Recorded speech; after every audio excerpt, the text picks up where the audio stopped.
सर्व स्टाफ, मुख्याध्यापक यांनी मला आज बोलवले प्रमुख पाहुणे म्हणून, त्यामुळे सगळ्यांचा मी आभार मानतो. विद्यार्थी मित्रांनो, तुम्हाला आज मुख्याध्यापक म्हणून अविनाश सरांनी तुम्हाला भेटलेत. खरोखर तुम्हाला सांगतो, त्यांनी एवढे धूर्त विचाराचे आहेत, दूरदृष्टीचे आहेत. त्यांनी तुम्हाला आज मुख्याध्यापक म्हणून भेटलेत. खरोखर म्हणजे त्यांचं जे विचार आहे ते अतिशय मोठ्या मनाचे आहेत.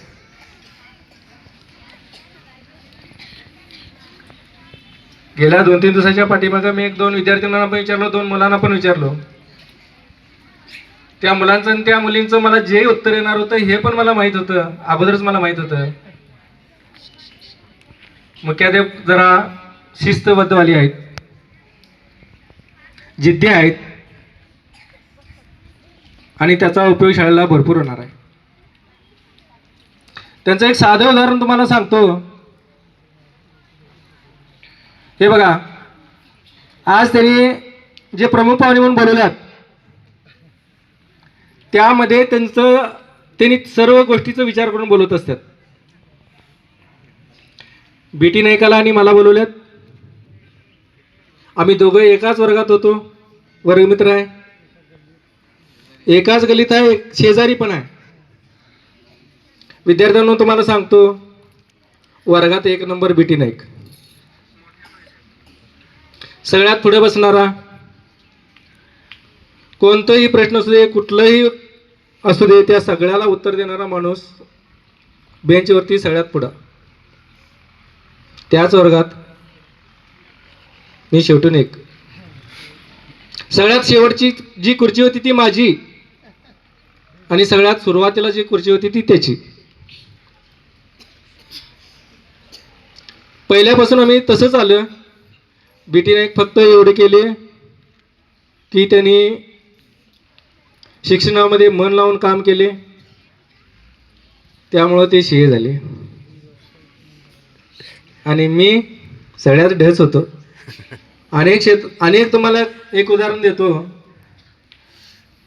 मी सगळ्यातच ढ होतो. शाळेला येताना मी बरोबर 11 वाजता येणार, प्रार्थना सुरू होणार, रोज मार खाणार. आमच्या वेळी एक शिस्त होती. आम्हाला त्यावेळी शिराळे सर म्हणून मुख्याध्यापक होते, त्यांचं पण शिस्त चांगलीच होती. प्रत्येक दिवशी मला मारत होते. ज्यांनी वेळ करून येत होते की नाही त्यांना हात पुढं करायचं, 3 छड्या एवढ्या जोरात मारत होते. सुरुवातीला जरा कमी मारत होते, पण नंतर लई जोरात मारत होते. आणि माझं रोजचं दिवस, रोजचं मार खाणार आणि रोजचं मार खाऊनच शाळेत येणार. बीटी नाईक मात्र बरोबर वेळेत येणार. त्यांनी व्यवस्थित शिकले म्हणून तर त्यांनी आज कोल्हापूर आणि सांगली 2 जिल्ह्यात नाव कमवलेलं आहे. आमचं नाव फक्त शिरोळ पुरतं मर्यादित आहे. आणि ते पण का आहे हे पण तुम्हाला सांगतो. शिक्षणात आम्ही कमी होतो, पण शिस्तबद्धीमध्ये पण आम्ही पण होतो. 11ला म्हटल्यावर 11लाच येणार, 3 छड्या खाणारच. त्यामुळे ह्या हायस्कूलमध्ये दोन्ही गोष्टी होत असतात. एक तुम्हाला चांगलं शिक्षण मिळते आणि एक चांगलं शिस्त मिळते. सांगण्याचा उद्देश एवढेच आहे. भले तुम्ही शिक्षणामध्ये जर मागं पडला तर शिस्तमध्ये मागं पडू नका. शिस्त पण लई महत्त्वाची आहे. प्रत्येक शाळेमध्ये असं शिस्त मिळते अशातला भाग नाही. विद्यासागर हायस्कूलमधलं शिस्त हे खरोखर म्हणजे विद्यार्थ्यांना घडवण्याचं जे शिस्त आहे ते व्यवस्थित पार पाडलं जाते. माझ्या जीवनात शिक्षण हे फक्त विद्यासागर हायस्कूलच आहे. सुरुवात विद्यासागर हायस्कूलच केलो आणि शेवटसुद्धा विद्यासागर हायस्कूलच झालं. त्यानंतर मी कुठेही शिक्षणाला गेलो नाही. त्यामुळं मुलांनो, एवढं लक्षात ठेवा, मन लावून अभ्यास करा, चांगलं मार्क मिळवा.